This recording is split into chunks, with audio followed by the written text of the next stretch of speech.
Eloise talks about F-bombs. Just a heads up, there's a lot of F-bombs in this episode, so be wary of that. Hello, and welcome to another episode of Poetry to Your Ears. This is Lulu. This is Tom. You're doing the whole ASMR stuff because of I Hate Poetry. Yes. So we have a couple news. The first one is that we're now in partnership with YDN Radio Brighton, which means that we changed our link to listen to the podcast. Normally it's redirected, but it may have a little bit of a glitch, and you may have to resubscribe to the podcast. But all the episodes are on there, and it keeps going as we started, except that now we're in partnership with a radio station in Brighton, which is really cool. For this episode, we have a little bit of a special one. It's a recording of a poetry event that happened in Brighton in July. It's called Queer the Mic, and it was their first event. So it's really exciting. They let us use the recording to put it on the podcast, so hopefully we'll be able to share it with people who didn't come to that event. This is a slice of what happened on the night. 3 poets, one Inky Queer, Aflo, both who have been on the show before, and Noah, who we hope one day will be on the show. It's happening, guys. It's happening. And yeah, we hope you enjoy it. There's just a couple of trigger warnings. There's sexual language, reappropriation of a slur, and that's about it. That's for One Inky Queer, and for Afro the Poet and Noah, I think it's all safe language.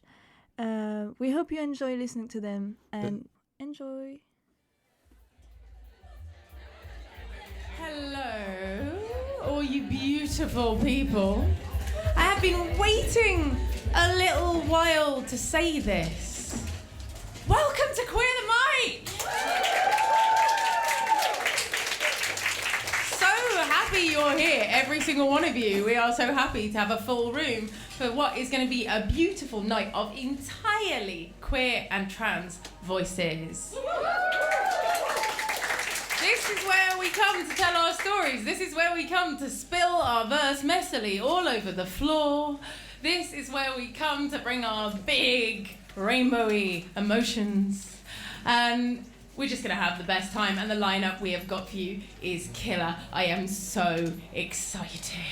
So, to open us up and to set the tone, I thought I'd do an old favourite of mine. And, I don't know about the other poets in the room, but for me, there is nothing more terrifying than a quiet and respectful room. So I thought I'd set the tone with something a little bit lewd, and just so you know that in here you can get rowdy, make yourself known, take up space, laugh, shout, heckle. We love a heckle. Well, I do. I mean, everyone else. I'm sorry for when you get heckled. And, you know, like, you let your feelings be known. We don't want it to be quiet in here. We want to know you're here as an audience. So yeah, let's do the thing. Let's do our first poem of our first Queer the Mic.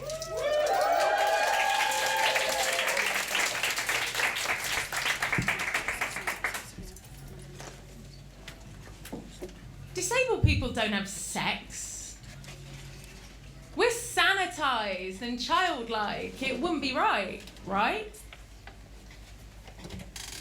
Well, sorry if I horrify, but this cripple fucks. Like all the time. This crip wears sexy lingerie, this crip could sometimes fuck all day, this crip does things the dirty way. This cripple fucks.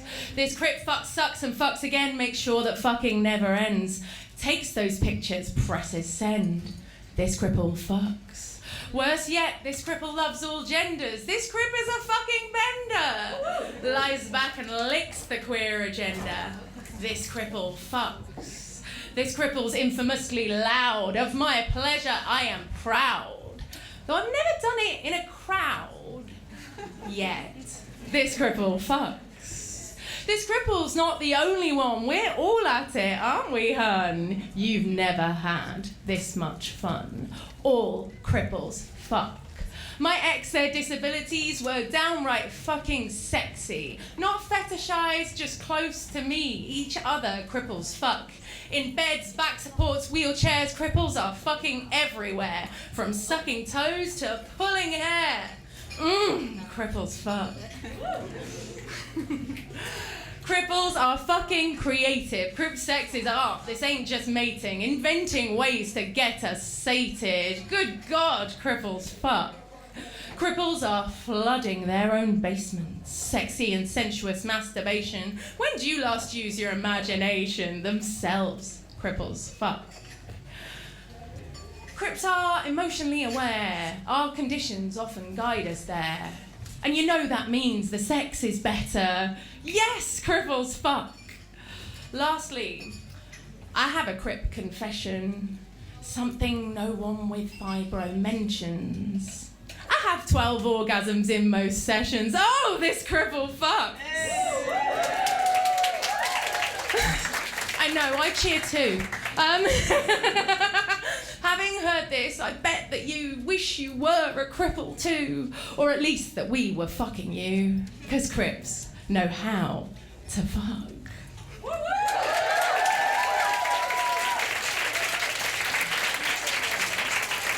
I never cease to enjoy that one, thank you so much. And without further ado, Kaz!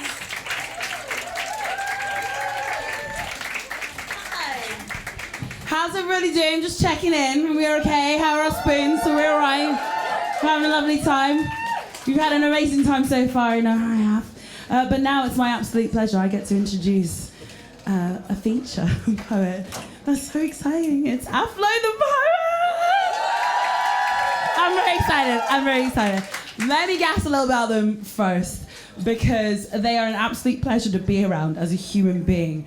But their poetry also, it's uplifting. It also has this like righteous anger to it. They do activism. They have Aflo and the Poets is their collective, and she's just incredible. She's performed at like the Brighton Dome. What was the other? Oh my God! At every like Black Lives Matter protest. Like, come on, come correct. It's excellent. We hope to see you at everyone that we're doing as well. Get to know this poet. Like, she's just absolutely incredible. I will talk a little bit more about what's going on afterwards. But I just wanna get her on stage now, and I want to hear what she has to say. Are you ready? I'm excited. It's so exciting. Okay, give a warm, delicious welcome to Aflo the Poet. Come on, ladies.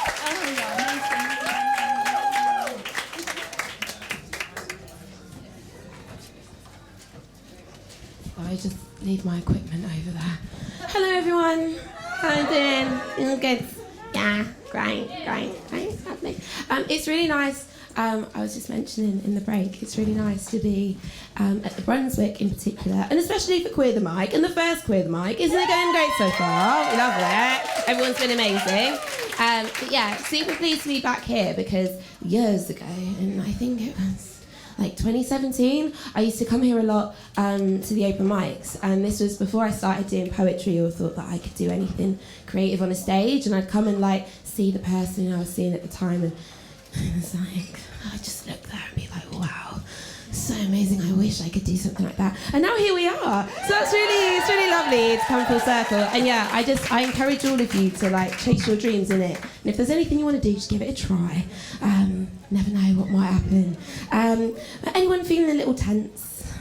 Anyone feeling a bit of tensity in their shoulders? Anyone who's seen me before will probably know this poem. I'd love to start here. I wrote this poem to my shoulders. You might find that it addresses your shoulders as well. There's a lot to worry about these days. We carry a lot. So yeah, here we go. Oh, word of warning. This one does encourage some audience participation. At one point, I'll ask you to breathe. I hope that's not too much. But yeah, if you can, would love it. No worries. If not, no hard feelings. Dear shoulders, I've been noticing you from the corners of my eyes, and I think it's time we take the time to talk about what's been going on between us. The pair of you make me want to kiss my teeth every time I see you've risen from beneath. Like, why are you trying to kiss my ears for? I need you to back down and then back down some more. I need you to stay in your lane and know your place. because my hoops are in need of some personal space. Sometimes it feels like you're trying your best to get in my head and don't get your guard up, but sometimes you make me wonder what the fuck your problem is. Like, why are you always coming around here trying to get things started? Like, guys, for real, it's cool, we're fine. Relax, calm down, sit back, sniff some lavender oil, take a Xanax. Is it because you're yearning for someone to stroke and soothe you, or is it because you're scared another person is going to bruise you? Conditioned by hypervigilance, you spring to attention at every touch, sound and sight. My pair of protectors, you stand alert and ready to fight all throughout the day, and from what the mornings feel like, the night. You are the broadest part of our body, and tension spans across you, making you think you need to shrink and not display the strength we're growing every day. My sisters, you have grown accustomed to carrying the weight of the world, and though the burden of trauma is pretty close to being lifted, you still pounce into action as if nothing has been shifted. You two are like a pair of helmets that have fallen from my head, and even though you're not on top, you still try your best, and when it's all too much to process, you're there by my side and try with all your might to lift the weight from my mind. Head and shoulders above the rest, my darlings, you do more than your fair share, but you're tired and you're stressed.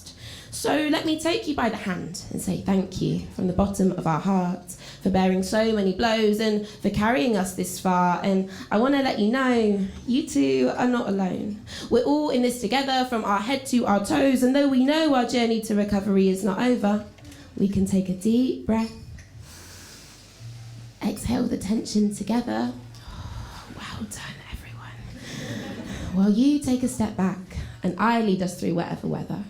Because we always have, until the end we always will survive whatever shit gets thrown at us, because survival, that's our skill. You resilient badass bitches. You're a pair of fucking pillars. With thanks and best wishes, Annie.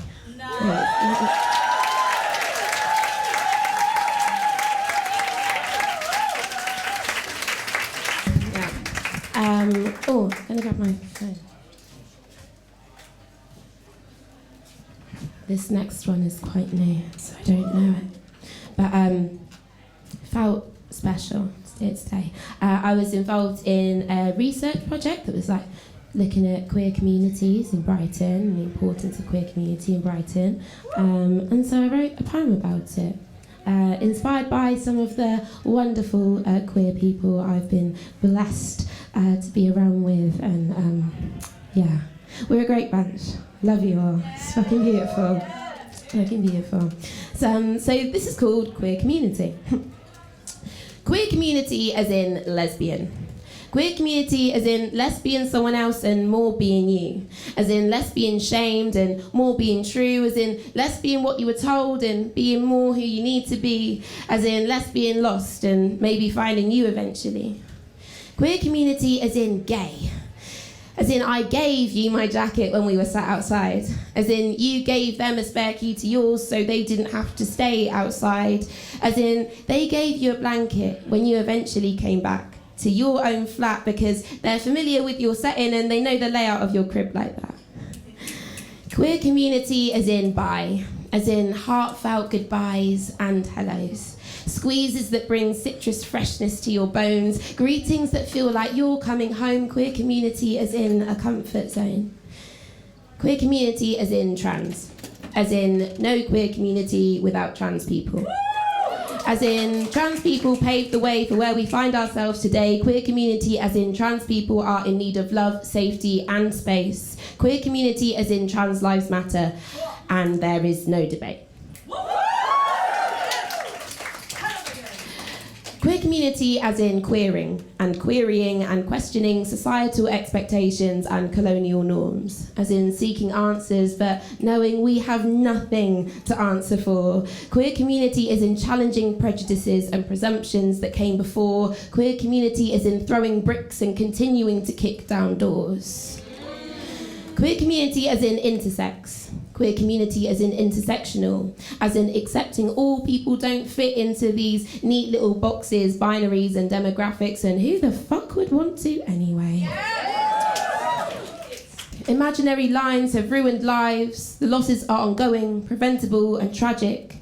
Queer community as in seeing someone's magic and letting it shine, Queer community is in appreciating the fullest spectrum of light. Queer community is in asexual, sometimes sexual, and so much more than sexual. Queer community is in, yes, some of us don't have sex at all. Queer community is in ace, as in hearts, diamonds, clubs and spades. Queer community is in a house of cards, fixed with a cheeky bit of sellotape. Queer community is in holding one another and holding one another up. Queer community is in holding space or hands if anyone calls your bluff. Queer community plus whoever feels they may fit. Queer community plus whatever we make of it. That's that.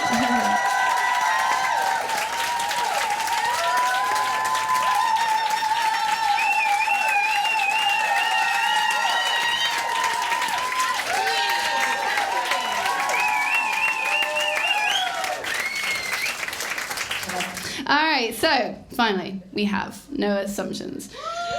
Yes, our feature is the hilarious No Assumptions. This fruitful yoke of queerness will make you chortle and then some. A regular at the Actors, Rebel Soapbox, and Any Man That Can Survive Them, and also recently featuring on the Trans Pride stage. Please welcome them as our final act of the night. Yes.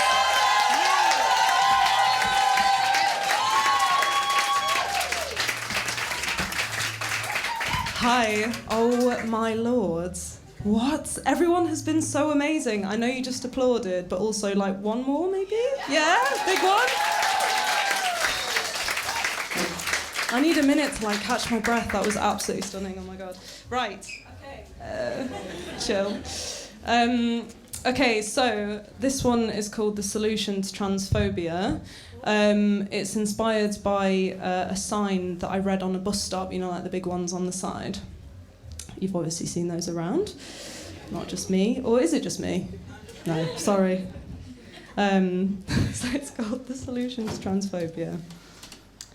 The sign on the bus stop reads, "You don't have a people problem, you have a how you're using your people problem. Automation can solve it." And I immediately thought, of course, is that the solution to transphobia? Automate the transphobes? Yeah? And I know it sounds dodgy, taking away someone's bodily autonomy. Oh, shit. Their ability to choose what they do or don't do with their body. Ooh, un sujet un petit peu touché. But hear me out. Hear me out. Imagine Jim here. Say hello to Jim. Hi, Jim. He's 54 years old in a loveless marriage with his ego. His favourite food is a plain jacket potato and microwave chicken breast with bread. He drives a diesel car to be pedantic and believes the world around him is a playground in which to enact his fragile and testosterone-shielded antics. Jim is, quite frankly, a vase of a man. He argued with a feminist once and now he's got it into his bonds that everyone is out to ruin his jam. His favourite pastime is using the online to let everyone else know, "I am a strong and capable man, I am." We all know at least one Jim, do we not?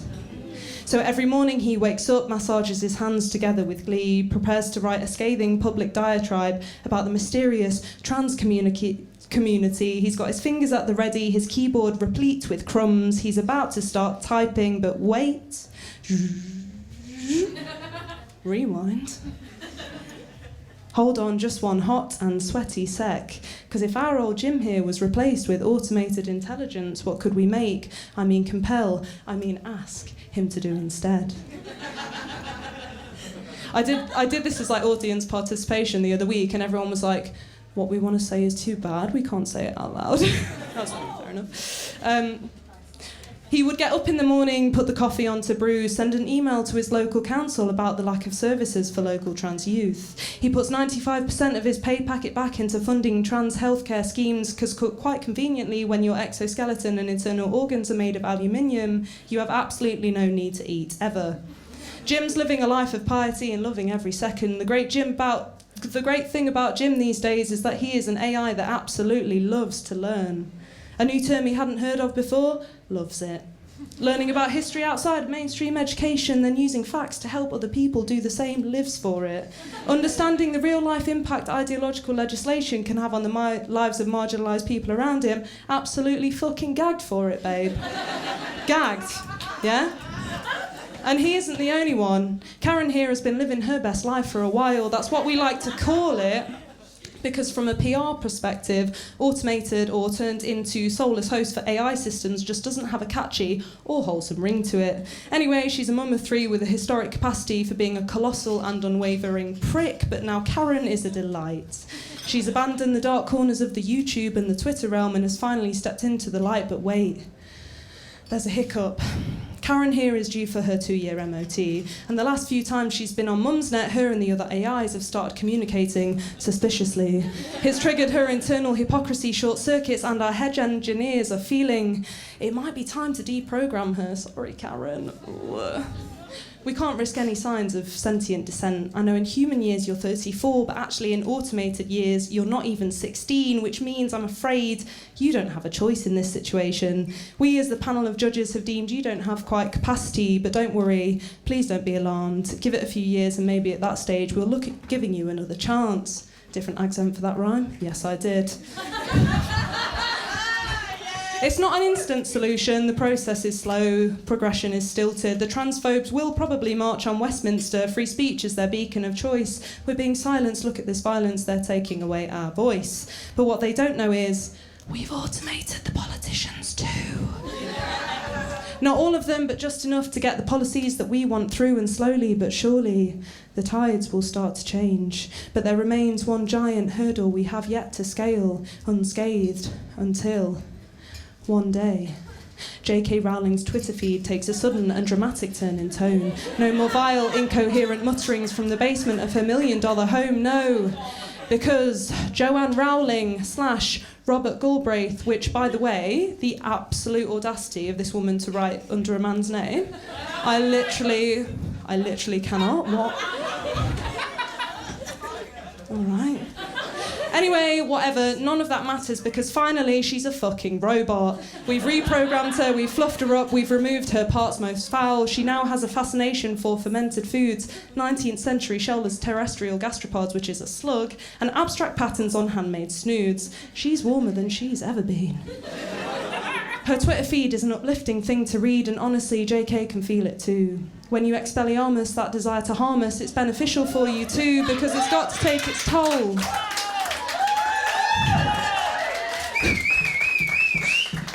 Because it has got to take its toll being that much of a fucking troll. Look at who you're talking to, babes. We are the cohorts of the battered and the bruised, but it's all right. It's all right. Oh, just fuck that, because when all transphobic people are robots, none of that will matter. We program them to do what we want and mute their endless ideological patter, turn Twitter into a soft play centre. Turn the streets into a rounders field. People stood around chatting, there are rules and possibly a ball involved at some point, but most of the time it's just people relaxing and having nice times in the outdoors. Because what we haven't got is a people problem. What we have got is a how we're using our people problem. And that's why automation is the cure. Thank you.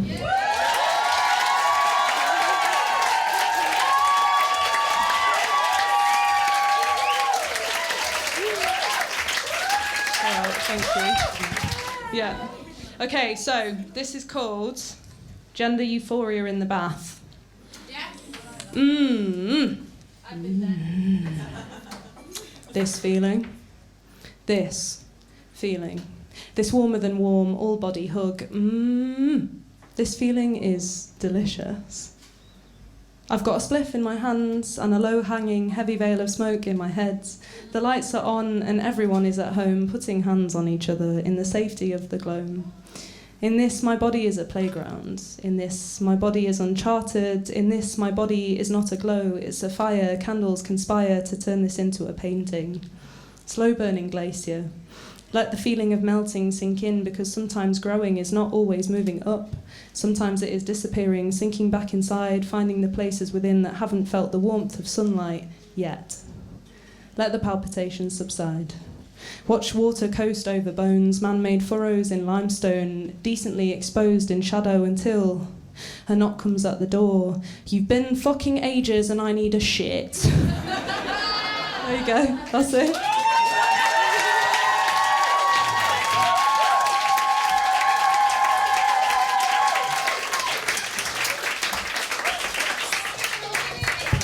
One more time for the hilarious, the brilliant, the ever unexpected No Assumptions.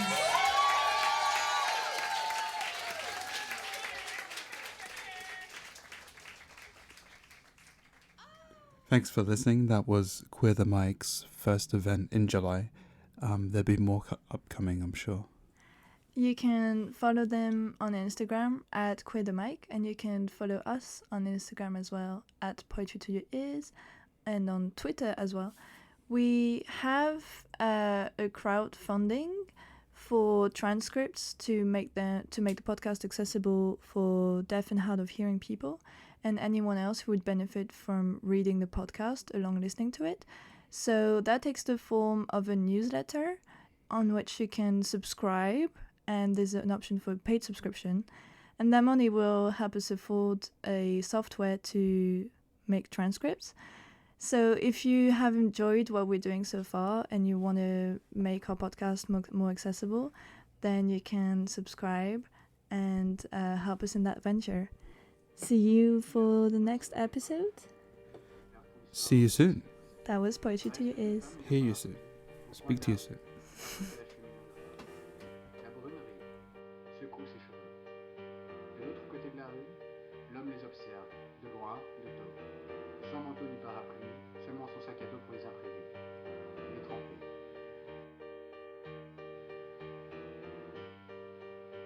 Je regarde l'autre côté de la rue. Mon regard est accroché par deux femmes qui discutent sous la pluie. Et je dois être excité. Oui, mais il faut le dissimuler. Je dois attendre qu'elles se séparent.